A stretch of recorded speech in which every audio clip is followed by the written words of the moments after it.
तो एक बेटे क्वेश्चन नंबर जो है वो 6 की तरफ मूव करते हैं। क्वेश्चन नंबर 6 में देखिए हमारे पास अगेन यहाँ पे हमारे पास फैक्टर्स ऑलरेडी बनाए हैं, तो हमें बनाने की जरूरत नहीं है, तो हम डायरेक्ट जो है यहाँ पे लेट करेंगे, ठीक है। और यहाँ पे लिखें जी लेट, ठीक है। और ये जो कंपोजिट जो फ्रैक्शन है बेटे वो एज चीज आप यहाँ पे लिखें 7x माइनस है जी हमारे पास यहाँ पे 25, और नीचे हमारे पास बेटे x माइनस 4, और यहाँ पे है हमारे पास x माइनस 3। और बेटे अब क्योंकि आप इसको लेट कर रहे हैं और इसके आपने पार्ट्स बनाने हैं, अब हमें नहीं पता भी कि इसकी कितनी फ्रैक्शंस बनेंगी, तो इसका इन्हिसार बेटे बटे के नीचे जितनी हमारे पास फैक्टर्स हैं उस पर होगा, ठीक है। तो यहाँ पे लिखे जी इक्वल, और बटे के नीचे देखिए हमारे पास दो फैक्टर्स हैं, तो डेट्स मीन के दो फ्रैक्शन बनेंगी, दो कसरे बनेंगी। तो पहली जो है वो हमारे पास यहाँ पे x माइनस 4 लिख लेते हैं। ये कोई भी लिख सकते हैं अपनी मर्जी से पहले, ठीक है। अगर आप इसको लिखना चाहते हैं इसको लिख लें, इसको लिखना चाहते हैं इसको लिख लें, बट तरतीब कोशिश ये रखें कि आप बनाएं क्वेश्चन में तो फिर इजी होता है, ठीक है। और यहाँ पे बेटे बटे की अलामत लगाएं, ठीक है। उसके बाद यहाँ पे जो है वो सेकंड टर्म लिख लें, यहाँ पे x माइनस जो है वो 3, और यहाँ पे बेटे आप हमेशा प्लस का जो है वो साइन इस्तेमाल करेंगे। और न्यूमिनेटर में अब क्या आएगा, कौन सा अदद आएगा, हम अभी हमें नहीं पता, ठीक है। सो इसलिए आप यहाँ पे कोई भी आप लेटर जो है फर्स्ट कर लें a एंड b समथिंग, और इसको आप मसवात नंबर 1 का नाम देते हैं, ठीक है। उसके बाद बेटे इन दोनों फ्रैक्शंस को आपने हल करना होता है, तो आपको पता है कि जब हमारे पास दो फ्रैक्शंस आ जाती हैं तो हम एलसीएम लेके उनको हल करने की कोशिश करते हैं। तो यहाँ पे एलसीएम वही आएगा जो इस वक्त यहाँ पे जो लेफ्ट साइड पे जो हमारे पास जो कंपोजिट जो फ्रैक्शन है इसके नीचे जो मौजूद है दो फैक्टर्स, ठीक है, यही हमारे पास एलसीएम आएगा, क्योंकि ये दोनों टर्म्स एक दूसरे से मुख्तलिफ हैं। तो हम बेटे यहाँ पे एलसीएम लेके हल करने के बजाय हम ऐसा करते हैं कि हम इन्हीं दोनों के साथ, यानी कि ये दो हमारे पास जो बटे के नीचे दो फैक्टर्स हैं इन्हीं के साथ हम मल्टीप्लाई करवा देते हैं मसवात के दोनों तरफ, ठीक है। तो यहाँ पे लिखे जी मल्टीप्लाई बाय x माइनस 4, और उसके बाद बेटे यहाँ पे लिखें x माइनस 4 और सॉरी x माइनस 3, तो यहाँ पे लिखें x माइनस 3 और लिखें यहाँ पे ऑन बोथ साइड। और बेटे सबसे पहले आपने इस फ्रैक्शन से जो है वो आपने मल्टीप्लाई करवाना है, तो आप यहाँ लिखें x माइनस 4 और उसके बाद बेटे लिखें यहाँ पे x माइनस 3, और ये जो कंपोजिट फ्रैक्शन है वो आप एज इट इज यहाँ लिखें 7x माइनस 25, और नीचे हमारे पास है x माइनस 4, और उसके बाद है हमारे पास बेटे यहाँ पे x माइनस 3, और यहाँ पे बेटे इक्वल, और इस फ्रैक्शन से आप मल्टीप्लाई करवाना है तो आप यहाँ लिखें x माइनस 3 और साथ है x माइनस सॉरी यहाँ पे है जो हमारे पास x माइनस 4 और यहाँ पे था x माइनस 3, और ये जो फ्रैक्शन है बेटे ये एज इट इज आप नीचे लिख लें, ठीक है, x माइनस 4 और यहाँ पे प्लस का साइन, और इस फ्रैक्शन से आपने मल्टीप्लाई करवाना है तो आप यहाँ लिखें x माइनस 4 और उसके बाद लिखें x माइनस 3, और यहाँ पे बेटे जगह कम पड़ रही है तो आप इसको रिजर्व कर लें, और यहाँ पे लिखें आप ये वाली फ्रैक्शन, ठीक है, और यहाँ पे लिखें b divided by x minus 3, ठीक है।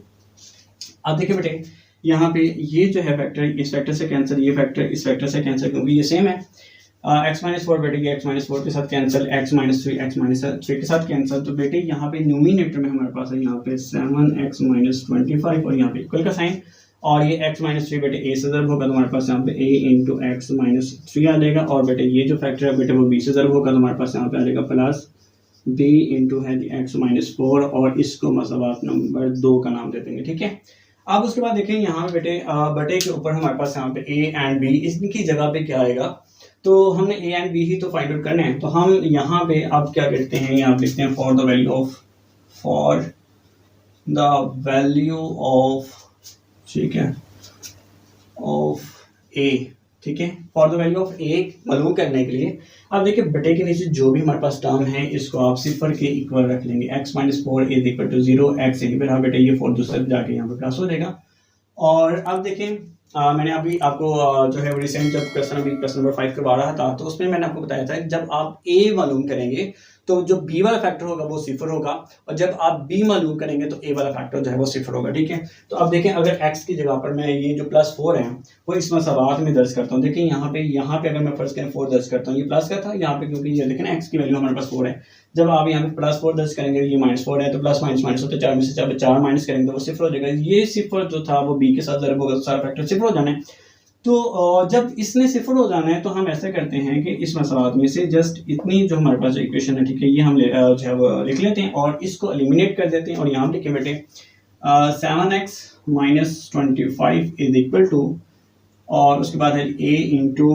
X minus 3। अब बेटे आप पुट कर दें, यहाँ पे लिखे put x is equal to बेटे आप 4 दर्ज कर दें, जहाँ पे x है वहाँ पे 4 दर्ज करें, यहाँ पे 4 माइनस 25 और यहाँ पे बेटे a और उसके बाद ये इसकी जगह पे 4 माइनस 3। 4 को बेटे 7 से ज़रूर देंगे तो हमारे पास यहाँ पे 28 आएगा और यहाँ पे है जी हमारे पास माइनस 25 और यहाँ पे देखें 4 में से जब हम 3 को माइनस करेंगे तो हमारे पास 1 आएगा।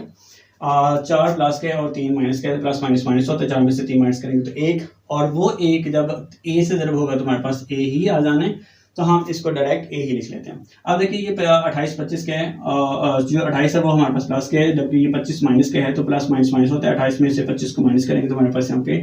a की वैल्यू निकल आएगी 3। ठीक है, तो आई होप कि बेटे यहाँ तक आपको जो है वो समझ आ चुकी होगी। अब देखिए उसके बाद हमने द वैल्यू ऑफ a मालूम करने हैं, तो आप यहाँ पे लिखेंगे for the value of a तो हमने मालूम कर ली, तो यहाँ लिखेंगे for the value of b। तो वैल्यू ऑफ b मालूम करने के लिए हम क्या करेंगे बेटे, x माइनस 3 को जो है वो इक्वल रखेंगे किसके, 0 के। तो ये x यहीं पर है बेटे, ये 3 दूसरी तरफ जाके यहाँ पे प्लस हो जाएगा, तो x की वैल्यू निकल आई हमारे पास यहाँ पे 3। तो अब देखें जब मैंने आपको बोला था जब हम b की वैल्यू मालूम करेंगे तो a वाला फैक्टर 0 होगा। जब इसने 0 हो जाना है, ठीक है, इसने सारे ने, तो फिर हम इसको एलिमिनेट कर लेते हैं और बकाया हमारे पास यहाँ पे बचा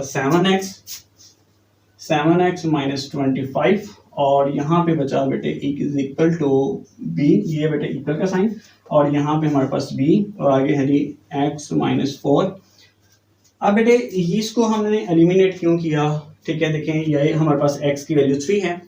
अगर आप इस x की जगह पर जो है वो प्लस 3 दर्ज करते हैं, ये माइनस का है, प्लस माइनस माइनस होता है, 3 में से 3 माइनस करेंगे तो 0, 0 a से ज़रूर होगा तो 0 हो जाना है। ठीक है, आप बेटे ये x की वैल्यू जो है वो आप पुट कर दें, यहाँ पे यहाँ पे लिखे put x is equal to बेटे 3 और जहाँ पे x है वहाँ पे 3 दर्ज कर दें और यहाँ पे माइनस 25 और यहाँ पे बेटे हमारे पास b और इसकी जगह पे 3 और ये हमारे पास यहाँ पे माइनस 4। ठीक है, उसके बाद यहाँ पे बेटे थोड़ा सा इसको बेहतर कर लिया जाए। ठीक है, और उसके बाद देखिए यहाँ पे 7 को बेटे 3 से ज़रूर देंगे हमारे पास 21 और ये जो माइनस 25 है ये एज इट इज़, और यहाँ पे देखिए ये हमारे पास प्लस 3 है और ये माइनस का 4 है, तो प्लस माइनस माइनस होता है, तो हमारे पास 4 में से जब 3 माइनस करेंगे तो हमारे पास -1 आएगा। तो ये जो b है बेटे वो -1 से ज़रूर होगा तो हमारे पास यहाँ पे माइनस b आ जाएगा, और यहाँ पे देखें ये 21 प्लस का है और जो 25 है ये हमारे पास माइनस का है, तो प्लस माइनस माइनस होता है, तो 25 में से बेटे जब 21 माइनस करेंगे तो हमारे पास यहाँ पे -4 आ जाएगा। ठीक है, अब देखिए बेटे ये जो माइनस है वो इस माइनस से कैंसिल और b की वैल्यू बेटे हमारे पास निकल आई यहाँ पे 4। ठीक है, आई होप कि बेटे आपको यहाँ तक समझ आ चुकी होगी। अब बेटे a और b की वैल्यू जो है वो आपने मसवाक नंबर 1 में दर्ज करनी है, तो आप यहाँ लिखें putting the value of a, putting the value of a and b in equation number 1। ठीक है, तो मसला नंबर 1 क्या है हमारे पास बेटे यहाँ पे